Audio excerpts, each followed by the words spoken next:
Meus queridos, a paz do Senhor Jesus a todos. Hoje, lição de número 13, o cativeiro de Judá. Essa nossa lição está dividida em 3 tópicos principais, que são o declínio espiritual de Judá, a obstinação de Zedequias e sua queda, Jerusalém é cercada e levada cativa. O nosso trimestre se encerra hoje. O tema da nossa revista é o plano de Deus para Israel em meio à infidelidade da nação. Então, mesmo a nação sendo infiel, o Senhor tem um plano para com Israel. As correções e os ensinamentos divinos no período dos reis de Israel. Então, Deus sempre corrige aqueles a quem Ele ama. Deus sempre ensina aqueles a quem Ele ama. Então, o cativeiro, a palavra cativeiro, segundo o dicionário da língua portuguesa, diz que é prisão, escravidão forçada ou perda de liberdade. Então, nosso tema poderia ficar da seguinte maneira: a prisão de Judá, a escravidão forçada de Judá, ou também a perda de liberdade de Judá. Israel, aqui eu sei que não dá para ver direito, da próxima vez eu imprimo com letras maiores, numa impressão maior, mas assim, aqui o reino unido de Israel, um reino só, único. Aqui houve o período da divisão do reino, onde foi reino do sul, reino do norte, reino do sul, Judá, o reino do norte, Israel. Israel, como já foi dito em lições anteriores, ele durou até o rei Oséias e foi levado para o cativeiro assírio 722 a.C. O reino do norte durou um pouco mais de 100 anos, depois que foi levado cativo. Então durou mais um tanto de tempo, e nessa lição vai falar sobre o seu cativeiro. Vamos falar sobre o rei Zedequias, que é um dos pontos da nossa lição, segundo tópico, e depois vamos falar do cativeiro. Só que Judá foi para o cativeiro babilônico, Israel foi para o cativeiro assírio, são cativeiros diferentes. Então, quando ele foi, no ano de 609 a.C., na primeira incursão que Nabucodonosor fez no país, foram levados cativos. E, na verdade, Nabucodonosor fez 3 incursões. Então, nessa primeira foi no ano 609 a.C. Dessa incursão até o final do cativeiro durou 70 anos. Isso foi profetizado pelo profeta Jeremias, que avisou o povo sobre as consequências dos seus pecados, mas o povo não ouviu e acabou indo para o cativeiro. Daniel, quando ele começou a ler os escritos de Jeremias, ele entendeu que o cativeiro estava terminando, que os 70 anos estava chegando ao fim.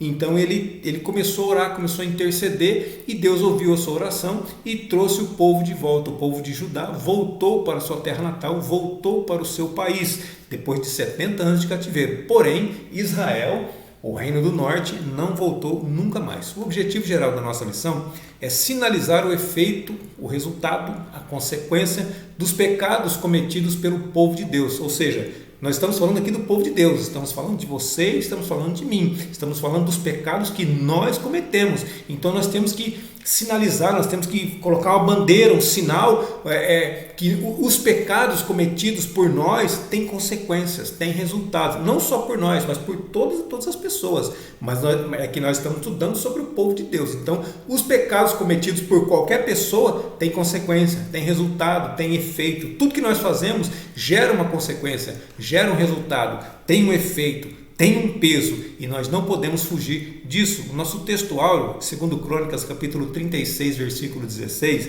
diz assim: porém, zombaram dos mensageiros de Deus, desprezaram as suas palavras e escarneceram dos seus profetas, até que o furor do Senhor subiu tanto contra o seu povo, que mais nenhum remédio houve. Prestou atenção aqui? Nosso texto de ouro, o texto áureo, eles zombaram. Deus mandava mensageiros e eles zombaram dos mensageiros de Deus. Deus falava a sua palavra e eles desprezavam a palavra do Senhor.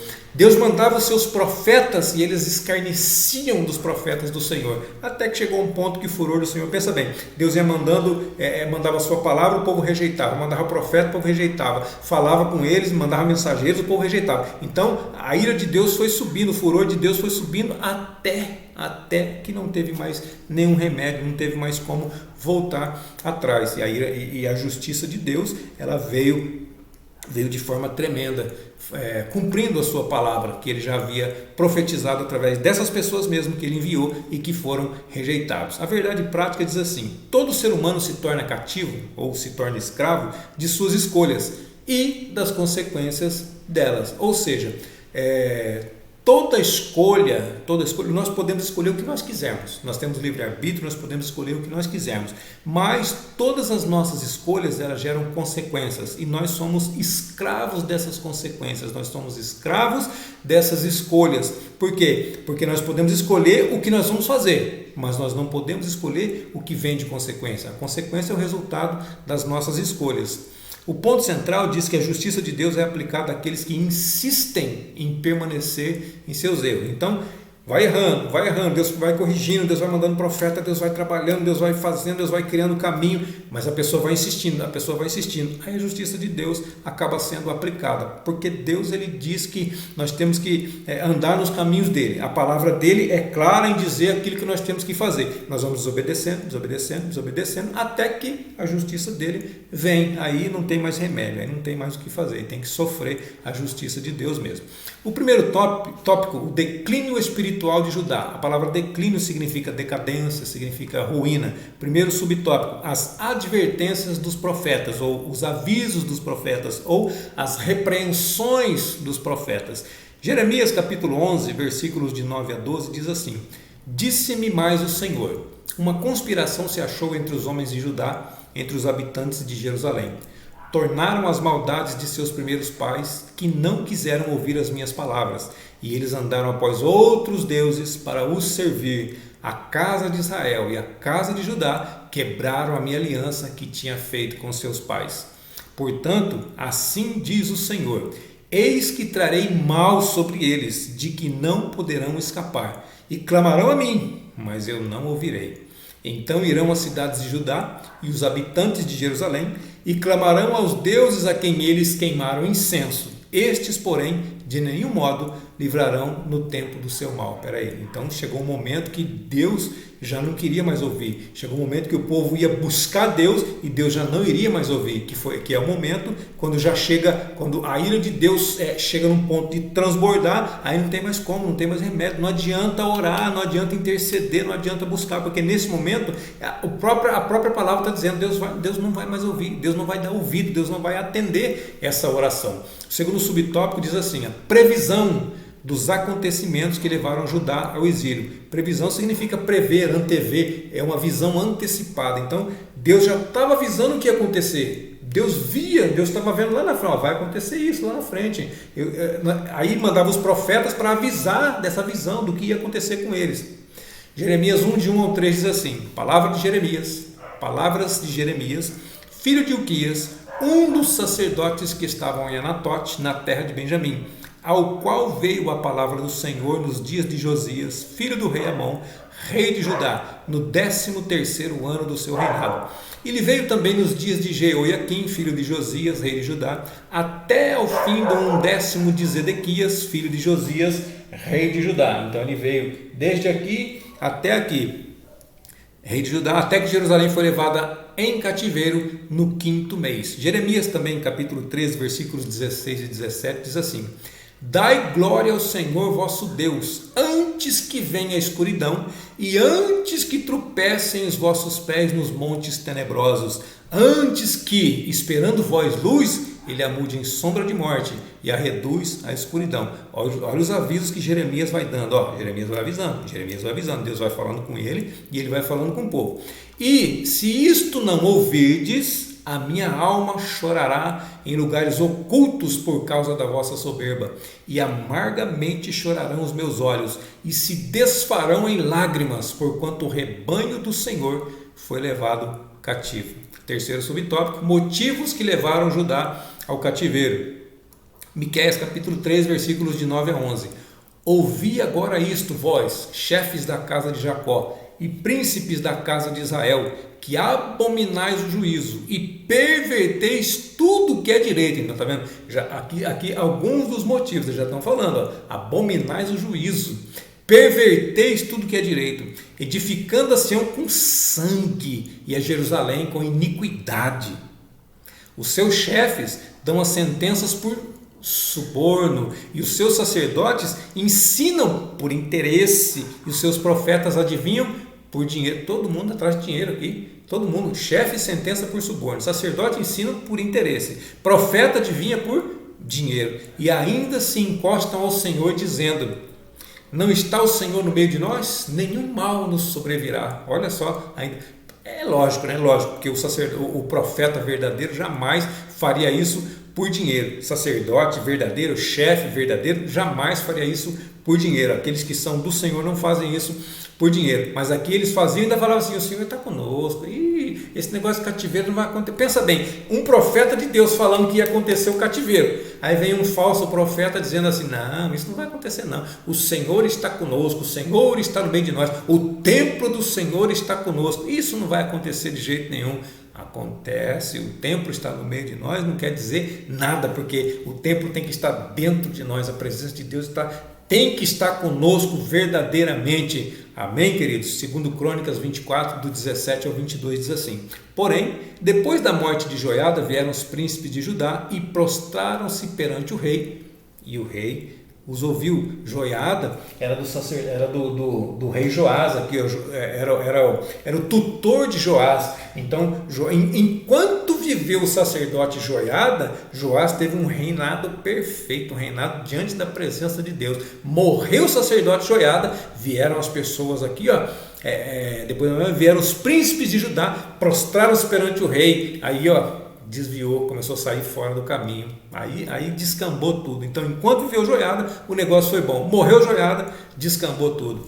Deixaram a casa do Senhor, Deus de seus pais, e serviram as imagens do bosque e aos ídolos. Então, por causa desta culpa, veio grande ira sobre Judá e Jerusalém, que é aqui o reino de Judá. Porém, enviou profetas entre eles. Olha, que Deus enviando profeta. Deus é misericordioso, Deus é longânimo, Deus é tremendo, mas infelizmente nós seres humanos somos maus. Porém, enviou profetas entre eles para os reconduzir, para trazer de volta para o caminho ao Senhor, os quais protestaram contra eles, mas eles, infelizmente, não deram ouvidos.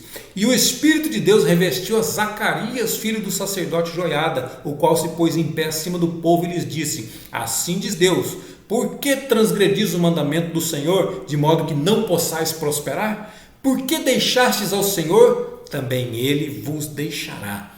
E eles conspiraram contra ele e o apedrejaram por mandado do rei no pátio da casa do Senhor. Olha só, o filho de Joiada, tutor do rei Joás. Quando Joiada morreu, ele deixou um filho chamado Zacarias. Zacarias profetizou, falou aqui, Joás mandou matar o filho do sacerdote Joiada. Olha só que coisa, como que o ser humano é mau. Joiada criou Joás, praticamente não, ele criou Joás, ele foi tutor dele, ele cuidou dele a vida inteira. E olha a gratidão do rei Joás para com o sacerdote Joiada, matando o filho de Joiada.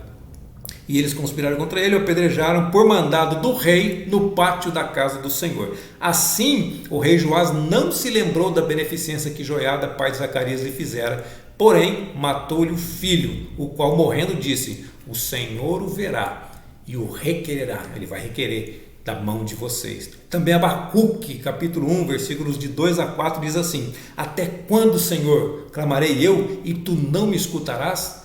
Gritar-te-ei violência e não salvarás? Por que razão me mostras a iniquidade e me fazes ver a opressão? Olha Abacuque falando. Pois que a destruição e a violência estão diante de mim, havendo também quem suscite a contenda e o litígio. Por esta causa a lei se afrouxa e a justiça nunca se manifesta, porque o ímpio cerca o justo e a justiça se manifesta distorcida, de maneira errada. Vamos lá para o Novo Testamento, Mateus capítulo 23, versículo 36. Em verdade vos digo que todas estas coisas hão de vir sobre esta geração. O resumo do tópico 1 diz assim: os motivos da ruína de Judá foram a idolatria, a rebeldia, a injustiça, a desobediência por parte da liderança. Então olha o problema que nós podemos ter aí de acordo com a liderança que nós colocamos lá no poder. Está nas nossas mãos isso aí, tá? Segundo tópico diz a obstinação de Zedequias e sua queda. A palavra obstinação, segundo o dicionário, diz que é apego forte e excessivo às próprias ideias. Ou seja, teimosia também pode se chamar de birra. Então a gente pode traduzir assim: a birra de Zedequias e sua queda, ou a teimosia de Zedequias e a sua queda. Primeiro subtópico, a teimosia de Zedequias. Tem uns versículos aqui uma leitura extensa, Jeremias 38 do 14 ao 28, nós não vamos fazer por causa do tempo, mas vamos para Jeremias 38, versículos só o 17 e o 18. Então Jeremias disse a Zedequias: assim diz o Senhor, Deus dos exércitos, Deus de Israel: se voluntariamente saíres aos príncipes do rei de Babilônia, então viverá a tua alma. Jeremias já estava falando direto com Zedequias aqui. Se você fizer isso, Zedequias, tua alma vai viver, e esta cidade não se queimará a fogo, e viverás tu e a tua casa. Versículo 18. Mas se não saíres aos príncipes do rei de Babilônia, então será entregue esta cidade na mão dos caldeus, e queimá-la-ão a fogo, e tu não escaparás das mãos deles. Jeremias estava aconselhando o rei Zedequias. O rei Zedequias foi pedir conselho para Jeremias. Jeremias deu conselho para Zedequias, mas aí, qual foi a resposta de Zedequias para Jeremias? Eu tenho medo dos judeus traidores, aqueles que passaram para o lado dos caldeus, que eles me entreguem e zombem de mim. Jeremias fala para ele assim: eles não vão te entregar, ouve a voz do Senhor e tudo irá bem para você. Jeremias tenta acalmar o rei, mas ele não teve sucesso. O rei continuou na sua obstinação, continuou na sua teimosia. Segundo subtópico, surdos aos avisos dos profetas. Jeremias 39:1. No ano 9 de Zedequias, rei de Judá, no 10º mês, veio Nabucodonosor, rei de Babilônia, e todo o seu exército contra Jerusalém, e a cercaram e a sitiaram. O versículo 4, Jeremias 39:4. Sucedeu que, vendo-os Zedequias, rei de Judá, e todos os homens de guerra, fugiram, saindo de noite da cidade pelo caminho do jardim do rei, pela porta que está entre os dois muros, e seguiram pelo caminho da campina. Zedequias não deu ouvidos à palavra do Senhor profetizada por Jeremias, mas tentou fugir. Qual que é o resultado? Próximo versículo, Jeremias 39, versículos de 5 a 8. Mas o exército dos caldeus os perseguiu e alcançou a Zedequias nas campinas de Jericó. E eles o prenderam e fizeram-no subir a Nabucodonosor, rei de Babilônia, a Ribla, na terra de Amate, e o rei o sentenciou. E o rei de Babilônia matou em Ribla os filhos de Zedequias diante dos seus olhos. Também matou o rei de Babilônia todos os nobres de Judá e cegou os olhos de Zedequias. Então primeiro ele permitiu que o rei visse a morte dos seus filhos, a morte os nobres de Judá, e depois cegou os olhos deles e o atou com 2 cadeias de bronze para levá-lo à Babilônia. E os caldeus incendiaram a casa do rei e as casas do povo e derrubaram os muros de Jerusalém. Então o resumo desse tópico diz assim: o erro de Zedequias e do povo de Judá estava em fechar os ouvidos aos profetas e não buscar o arrependimento de seus pecados diante do Senhor. A palavra arrependimento significa pesar pelos erros cometidos, significa retroceder com relação às atitudes tomadas, ou seja, eu tomei essa atitude, mas agora eu vou voltar atrás, eu estou me arrependendo, significa isso, voltar atrás. Terceiro tópico diz que Jerusalém é cercada e levada cativa. Primeiro subtópico, a destruição da cidade santa e do templo. Cidade santa, como você deve saber, é a própria Jerusalém. Lamentações de Jeremias capítulo 4, versículos de 1 a 6 diz assim: como se escureceu o ouro, como se mudou o ouro puro e bom, como estão espalhadas as pedras do santuário sobre cada rua. Os preciosos filhos de Sião, avaliados a puro ouro, como são agora reputados por vasos de barro, obra das mãos do oleiro. Até os chacais abaixam o peito, dão de mamar aos seus filhos, mas a filha do meu povo tornou-se cruel como avestruzes no deserto. A língua do que mama fica pegada pela sede ao seu paladar. Os meninos pedem pão e ninguém lhes reparte. Os que comiam comidas finas agora desfalecem nas ruas. Os que se criaram em carmesim abraçam monturos, porque maior é a iniquidade da filha do meu povo do que o pecado de Sodoma, a qual foi subvertida como no momento, sem que mãos lhe tocassem. Ele está dizendo que Sodoma foi subvertida e está falando que a maldade da filha do povo dele foi maior que a de Sodoma. Veja bem, por quê? Porque Sodoma não era o povo dele, mas aqui está falando do próprio povo de Deus. E o segundo subtópico diz: a matança, o cativeiro, a peste e a pobreza. Lamentações de Jeremias ainda, capítulo 4, versículos de 7 a 10. Os seus nobres eram mais puros do que a neve, mais brancos do que o leite, mais vermelhos de corpo do que os rubis, e mais polidos do que a safira. Mas agora escureceu-se o seu aspecto mais do que o negrume. Não são conhecidos nas ruas. A sua pele se lhes pegou aos ossos, secou-se, tornou-se como um pau. Os mortos à espada foram mais ditosos ou mais felizes do que os mortos à fome, porque estes morreram lentamente por falta dos frutos dos campos. As mãos das mulheres compassivas, aquela mulher compassiva significa compaixão, significa piedade. Então a mão das mulheres que tem compaixão, das mulheres piedosas, cozeram ou cozinharam seus próprios filhos, serviram-lhes de alimento na destruição da filha do meu povo. Terceiro subtópico, a esperança profetizada. Então, há uma luz no fim do túnel, que nós vamos ver aqui agora. A esperança, ela é uma das 3 virtudes teologais. A esperança significa acreditar que algo é possível, mesmo quando tudo indica o contrário. Então, as virtudes teologais são a esperança, a fé e o amor. Ou a fé, a esperança e o amor. Então, é uma das 3 virtudes teologais. Quando você ouvir essa palavra, você já sabe o que é a virtude teologal. Então, é isso aqui. Fé, esperança e amor. Lamentações 3, 22 e 23 diz assim: as misericórdias do Senhor são a causa de não sermos consumidos, porque as suas misericórdias não têm fim. Novas são a cada manhã, grande é a tua fidelidade. Fidelidade significa zelo, respeito, lealdade, constância nos compromissos assumidos. Ou seja, se Deus falou, Ele vai cumprir com toda certeza, porque Ele é fiel, Ele é zeloso para cumprir a sua palavra, a palavra dEle. Colossenses capítulo 1, versículo 27, só a parte B do versículo.